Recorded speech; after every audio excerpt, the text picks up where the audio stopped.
Hello everyone, welcome to my channel. I hope everyone is having a wonderful day. Before starting the video, please go ahead and hit the subscribe button, and give this video. Chris Doumit, the most dependable man on Parker Schnabel's crew, looked at the relentless grind and admitted what no one thought he ever would. He couldn't do it anymore. For years, Chris had been the rock of Parker's operation. At 59, he had endured the harshest winters, endless cleanups, and back-breaking shifts without complaint. But season 15 was different. The weight became too much, and for the first time, the veteran who never faltered finally reached his limit. The pressure didn't come from nowhere. At the heart of the chaos was Parker's most ambitious goal yet, 10,000 ounces of gold. From the moment the season began, Parker was laser-focused on that staggering number. To him, it was a challenge worth chasing. To everyone else, it looked like a fantasy. To even attempt it, Parker made a daring move. Not one wash plant, not two, but three running at the same time. Big Red, Roxanne, and Bob's plant. On paper, the logic seems simple. More dirt through more machines should mean more gold. In reality, it created a logistical nightmare. Three plants scattered across different cuts demanded non-stop attention. And at the center of this storm was Chris Doumit. Chris had always been the quiet force in the background. His job was critical but often overlooked. Cleaning sloughs, processing concentrates. We have the tank with a concentrate from the SLES box. It's in the gold room. Now, veteran miner Chris Doumit is doing what he does best. I'm just going to hose it down into here into what they call a cleanup trommel. Recovering gold from monster wash plant and making sure no ounce slipped away. The bowls, the ridges, the flow of impurities, the SLES boxes catching pickers and nuggets. Chris mastered every detail. He turned chaos into cleanups and ensured Parker's total soared season after season. But season 15 twisted that duty into something impossible. Handling three non-stop plants wasn't just hard work. It was brutal. Every cleanup had to be precise. Every box had to be perfect. And there was no margin for error. For the first time, Chris admitted the truth. He couldn't keep up.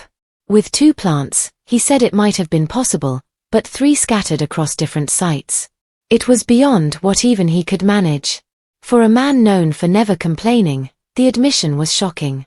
It wasn't whining. It was reality. The rest of the team was already operating at its limits. Parker wasn't about to pull a critical operator off million-dollar machinery just to cover the gold room. That left Chris trapped, drowning in work, exhausted, and dangerously close to walking away for good. The tension reached a breaking point and Chris floated a name, Tatiana Costa. Tatiana Costa wasn't just another crew member. She was one of the best rock truck drivers on site, a powerhouse behind the wheel, and a critical part of the earth-moving operation. Every load she hauled was another step toward feeding the wash plants, keeping dirt flowing, and keeping the gold coming. To the foreman, Mitch and Tyson, she wasn't optional. She was essential. Losing her in the field meant slowing the entire operation, a risk no one wanted to take. But then came the bigger risk. Chris Doumit, exhausted, overwhelmed, and openly saying what no one had ever expected him to. He couldn't keep going. If Parker didn't find a solution, the gold room, the heart of recovery, would grind to a halt. And if Chris walked away entirely, it wouldn't just be a setback. It could be catastrophic. Faced with an impossible choice, Parker made the call. Tatiana would step out of her rock truck and into the gold room. She would be trained to handle cleanups, to assist Chris with the endless cycle of sloughs, bowls, and concentrates. It was a gamble, taking one of the top field operators and redirecting her into a job that required precision, patience, and absolute focus. The adjustment bought them time, but it didn't erase the larger problem.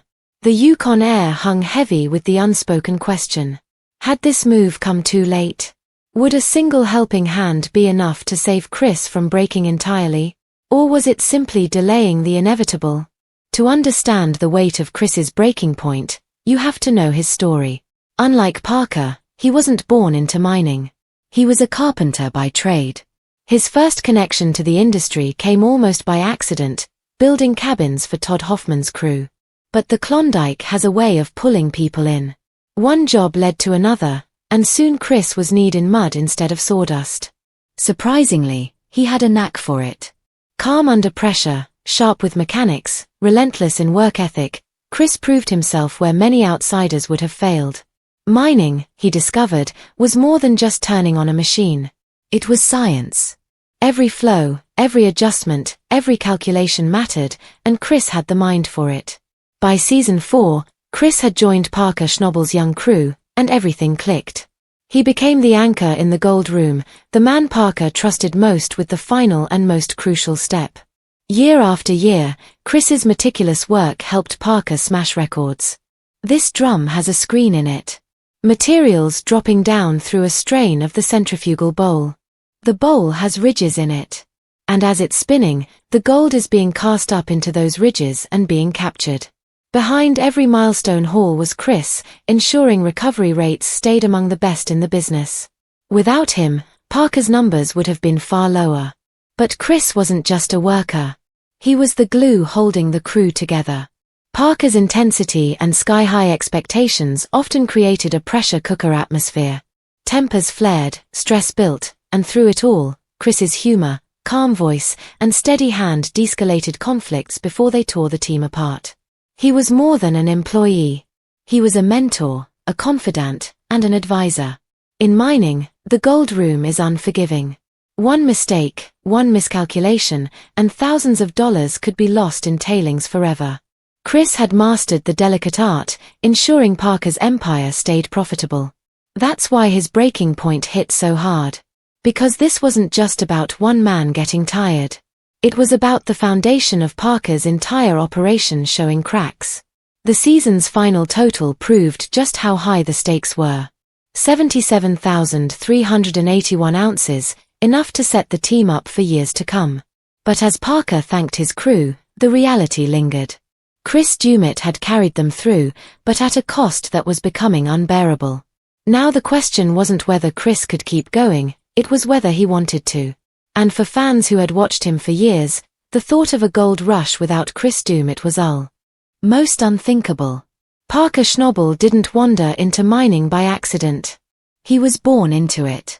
In late July of the mid-1990s, in the small, rugged town of Honus, Alaska, Parker entered a world defined by grit, machinery, and frozen ground. His grandfather, John Schnabel, was already a legend, running the Big Nugget mine with the steady hand of experience. For Parker, childhood meant lessons in dirt and machinery. While other kids played with toys, he learned to operate colossal equipment capable of moving mountains. Under Jay's guidance, he absorbed the rhythms of mining life early. Each nugget they uncovered lit a fire that only grew stronger with time. By the time he was a teenager, he wasn't just helping out. He was a seasoned hand. Balancing high school basketball with long hours on site, he became fluent in the unforgiving language of gold mining. College was an option. He even considered geology. But the lure of gold was louder than lectures. Instead of investing in a degree, Parker invested his college fund into mining. At just 16, he took over day-to-day operations at the Big Nugget mine. A teenager commanding a crew of seasoned men twice his age could have been a disaster. But Parker wasn't just riding on his grandfather's reputation. He proved he had the knowledge, the grit, and the relentless drive to lead. His rise gained national attention when Discovery Channel's Gold Rush premiered. Viewers were captivated by the young prodigy. But Parker wanted more than television fame. In his late teens, he shocked everyone by leaving his family's mind behind. His sights were set on the legendary gold fields of the Yukon. It was a monumental gamble. He leased land, assembled a crew, and went all in. The risk paid off spectacularly. His very first solo season yielded more than 1,000 ounces. The Yukon isn't forgiving. The mining season is brutally short. Every day, a race against winter. The earth is locked in permafrost, a concrete hard barrier that must be stripped before gold-bearing pay dirt can even be touched. As Parker once put it, the ground is permanently frozen. Stripping and slewing at the same time stretches manpower to the breaking point. And without warm weather, everything slows to a crawl. And that's only part of the challenge. Fuel, supplies, and parts must be hauled across vast distances. How do you make that transition, from mining in one place to the next? That's really difficult. And it's a thing that a lot of miners get wrong. You do it too soon and you're spread way thin. And if you do it too late, then everybody knows you're desperate. And a single delay in transport can cost hundreds of thousands. Mistakes are not just costly, they're devastating. Yet in this environment, Parker thrived. His hunger for challenge spilled beyond the main show. In Parker's Trail, he retraced historic mining routes through the punishing Chilkoot Trail and into the dense, dangerous jungles of Papua New Guinea. The spin-off cemented his reputation as more than just a TV star.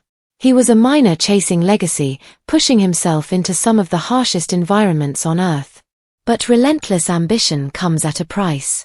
His relationship with Australian veterinary nurse Ashley Ewell, who once worked beside him on the show, couldn't withstand the strain. Mining always came first, and Parker admitted as much. As he neared 30, his focus grew even sharper, leaving little space for anything else. The story of Parker Schnabel's dominance can be measured in gold. Season after season, his totals didn't just impress. They rewrote the record books of Gold Rush. Each year told the tale of a young miner turning ambition into reality, and each number carved his place deeper into Yukon legend. In Season 3, Todd Hoffman's crew was celebrating what they thought was a remarkable year. They pulled over 800 ounces, a haul worth more than $1 million. Cameras captured their joy, their pride in finally hitting big numbers. But while Hoffman's crew basked in the spotlight, something quieter was happening in the background. Parker, still a teenager, was running his own show. He managed nearly 200 ounces that season. It wasn't a headline-grabbing total compared to the Hoffmans, but it was a signal, a glimpse of what was building. For a teenager to produce that much on his own was no small feat. It was the start of a revolution in the Klondike. By Season 4, the revolution arrived. Parker made the bold move to lease Scribner Creek, stepping into ground that would soon define his career. This was also the season Chris Doumit became part of the crew, bringing stability to a team led by a young but determined boss. The results spoke louder than any introductions. Parker's operation delivered 800 ounces, matching Hoffman's crew from the year before. But Parker didn't stop there. Alongside Rick Ness, he pushed the final total past 1,000 ounces. That number didn't just beat the Hoffmans, it eclipsed them. The power dynamic in the Yukon had shifted. The torch was passing from the once celebrated Hoffman crew to a teenager who refused to settle. Then came Season 5, and with it Parker's first true statement of dominance. The total soared to over 2,500 ounces, a haul worth close to $3 million. This wasn't just beating expectations, it was redefining them. The numbers proved Parker wasn't a fluke or a one-season wonder. He was building an empire. Season 6 only confirmed what Season 5 had hinted. Parker's totals climbed to 3,300 ounces, worth nearly $3.5 million. While other crews fought to hold steady, Parker surged forward. Each cleanup reinforced the idea that his leadership, his planning, and his sheer willpower were pulling him further ahead of the pack. Season 7 drove the point home. More than 4,300 ounces were mined, translating to over $5 million in gold. The numbers alone were jaw-dropping, but they told a deeper story. Parker's operation wasn't just growing, it was scaling. The systems, the crew, the machinery, they were no longer just surviving the Klondike, they were mastering it. And then came Season 8. Parker and his crew obliterated all expectations, pulling in over 6,200 ounces of gold. The haul was valued at nearly $7.5 million. For fans watching, it was the kind of leap that turned respect into awe. Parker wasn't merely a competitor anymore. He was the benchmark, the standard by which all other crews would be judged. By Season 9, Parker's reputation was cemented. He set a target of 7,000, a number that once sounded absurd, and not only met it, but shattered it. The crew walked away with more than 7,400 ounces, close to $9 million worth of gold. Meanwhile, Rick Ness, who had branched off into his own operation, managed just over 1,000 ounces.